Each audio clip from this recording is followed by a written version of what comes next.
Imaginemos un mundo donde el desierto domina el horizonte, donde la vida parece imposible.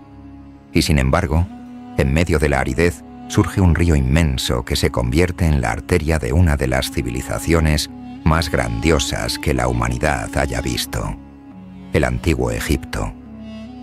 Hace más de 5000 años, en las fértiles riberas del Nilo, pequeños grupos de agricultores descubrieron que las crecidas anuales del río no eran una maldición, sino un regalo. Cada inundación dejaba tras de sí un suelo negro y fértil, el limo, que permitía cosechas abundantes en un entorno donde la arena parecía infinita. Ese milagro natural no solo aseguró alimento, sino que sentó las bases de un orden social, religioso y político que perduraría durante milenios. El antiguo Egipto no nació de la noche a la mañana. Antes de los faraones hubo aldeas y jefaturas locales, pequeños reinos del Alto y Bajo Egipto. Durante siglos, estos territorios se disputaron el control de las aguas y las tierras más fértiles. El Nilo, con su promesa de prosperidad, era también una fuente de tensión. La pregunta central comenzaba a tomar forma. ¿Podrían estas comunidades fragmentadas unirse bajo un poder común? ¿O estaban destinadas a desaparecer en luchas internas?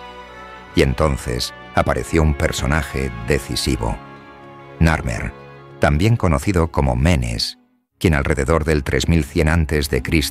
logró unificar el Alto y el Bajo Egipto bajo una sola corona. Ese acto de unificación no fue solo político, sino también simbólico. Representaba el nacimiento de una identidad nacional, de una civilización que levantaría monumentos eternos y dejaría huellas imborrables en la historia de la humanidad. Así, de un río que parecía domar el desierto, surgió un reino que se atrevió a soñar con la eternidad. Pero esa unificación inicial era apenas el comienzo. Ahora Egipto debía demostrar cómo convertir esa unión frágil en un poder duradero.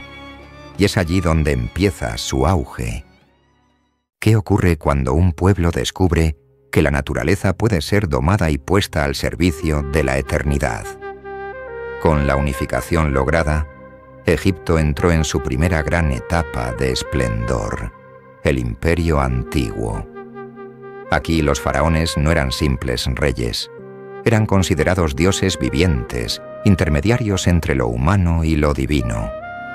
El poder centralizado permitió la organización de enormes proyectos colectivos, de los cuales los más impresionantes fueron las pirámides de Giza, símbolos de un pueblo capaz de movilizar recursos, conocimientos y miles de trabajadores en nombre de la eternidad. El Nilo seguía marcando el ritmo de la vida.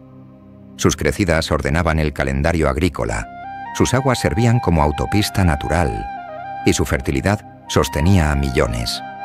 Los egipcios desarrollaron un sistema administrativo y religioso que convertía al faraón en garante de la Ma'at, el orden cósmico. Ese equilibrio era vital. Cuando el Nilo cumplía su ciclo, Egipto prosperaba. Cuando no lo hacía, el caos amenazaba. El plan estaba en marcha. Un sistema centralizado, un orden religioso sólido y un pueblo convencido de su destino eterno. Egipto brillaba, pero el esplendor siempre atrae sombras. ¿Qué ocurre cuando la eternidad se ve desafiada por enemigos invisibles y reinos extranjeros?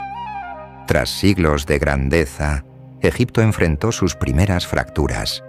Las sequías, hambrunas y disputas internas debilitaron la autoridad faraónica, dando lugar a los llamados períodos intermedios, épocas de caos en las que distintos gobernantes y dinastías competían por el poder. El sueño de la eternidad parecía tambalear. Pero Egipto no estaba destinado a desaparecer aún. Con la llegada del Imperio Medio, y más tarde del Imperio Nuevo, resurgió con una fuerza imponente. Fue entonces cuando los faraones no solo defendieron sus fronteras, sino que llevaron al país a una política expansionista. Bajo líderes como Tutmosis III y Ramsés II, Egipto se convirtió en una potencia militar, extendiendo su influencia hasta Siria y Nubia. El contacto con otros pueblos trajo riquezas, comercio y cultura, pero también peligros. El recuerdo de los Hyksos, invasores extranjeros que habían ocupado el delta del Nilo en épocas de debilidad, permanecía vivo. El mensaje era claro. La eternidad debía defenderse con espada y escudo. Egipto había renacido de sus cenizas, más fuerte y expansivo que nunca. Pero con cada victoria militar, con cada conquista, también sembraba las semillas de nuevas tensiones. ¿Qué sucede cuando una civilización alcanza la cima de su poder, sin advertir que está entrando en su ocaso? El Imperio Nuevo fue la época dorada del antiguo Egipto. Monumentos colosales como Karnak y Abu Simbel mostraban al mundo el poder faraónico.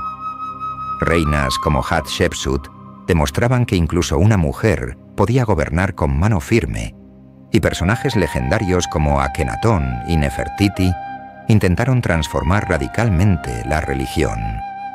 Sin embargo, bajo la superficie del esplendor, Egipto se volvía más frágil.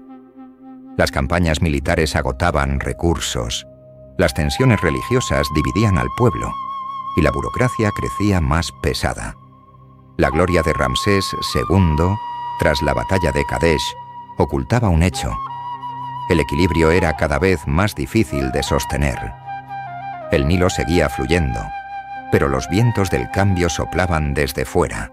Imperios nuevos, como los asirios, persas y más tarde, los griegos y romanos, miraban hacia el valle del Nilo con ambición. La cima había sido alcanzada. Los faraones eran aún poderosos, pero ya no invencibles. El clímax de la civilización marcaba inevitablemente el inicio de su caída.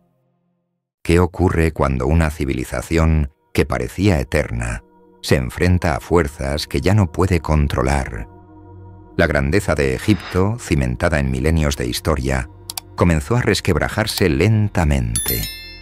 Tras la edad dorada del Imperio Nuevo, el poder faraónico se fragmentó.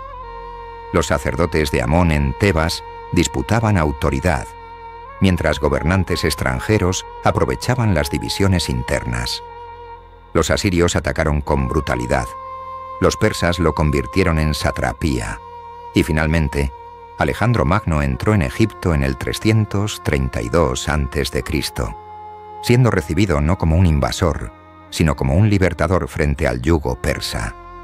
Nació entonces la dinastía Ptolemaica, en la que reinaría la célebre Cleopatra VII, última figura en resistir el avance de una nueva superpotencia, Roma.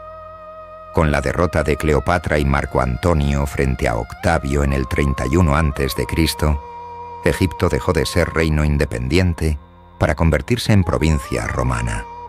El Nilo ya no pertenecía a los faraones, sino al imperio más poderoso del Mediterráneo.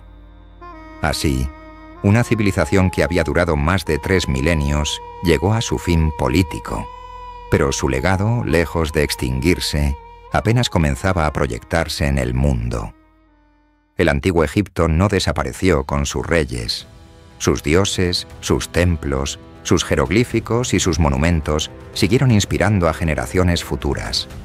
Desde los griegos que admiraban sus conocimientos, hasta los europeos modernos fascinados por las pirámides, Egipto se convirtió en símbolo de misterio, sabiduría y eternidad. Hoy, más de 4000 años después, sus pirámides aún se alzan desafiando al tiempo, y los nombres de faraones como Ramsés, Tutankamón o Cleopatra siguen vivos en nuestra memoria. El Nilo sigue fluyendo, recordándonos que, aunque los imperios caen, las huellas que dejan pueden ser inmortales. Gracias por acompañarnos en esta crónica de la historia del antiguo Egipto. Si te gustó este video, no olvides darle like y suscribirte al canal para descubrir más historias del mundo antiguo. Activa la campana de notificaciones para no perderte ninguno de nuestros episodios. ¡Hasta la próxima!